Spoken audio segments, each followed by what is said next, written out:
Jen here from 3D Universe, and yes, I am still in my van.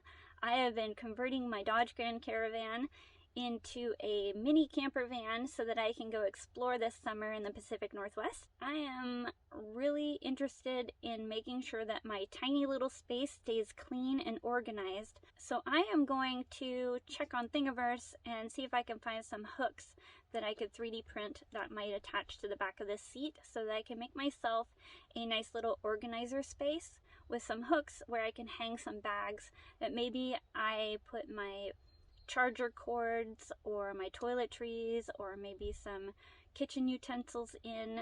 I like to have a nice tidy space when I am stuck in a tiny space. That will be my next 3D printing adventure, and you are welcome to follow along and see what happens. The very first thing I need to do before I even go inside to try to find a design is wait for the geese to go by. I need to measure this post here and make sure that I get the dimensions correct so that it will fit nice and snug and it won't flop around while I'm driving. And then I need to measure from the back of this post to the back of my seat so that I get the platform for the hook to be just right. I don't want it to be too short and dig into my seat back, but I also don't want it to be too long so it's sticking out too far. So I'm going to use my handy dandy calipers, which I've never gotten to use before, so I am really excited about. And I don't know about you guys, but it kind of looks like a giant monster dinosaur who wants to squish my head.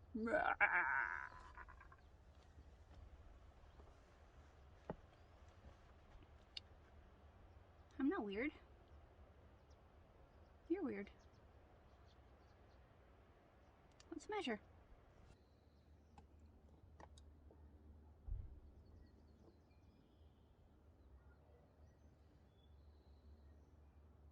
I found this great set of seat back hooks on Thingiverse from Duke S that required no support material.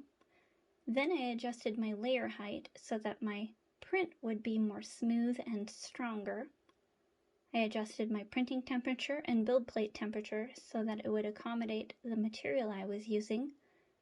And then I covered my build plate with Magigoo so that my prints would pop right off of the print bed when they were finished. And then the magic happened.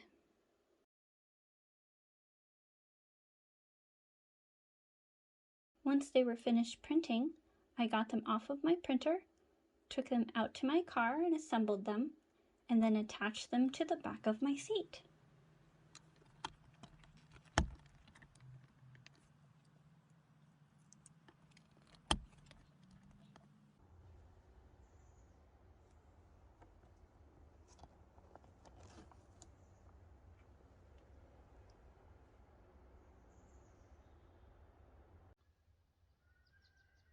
Check it out!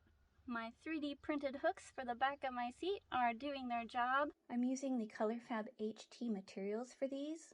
I knew that PLA was not going to be able to hold up in the temperatures that might happen in this summer in an enclosed vehicle.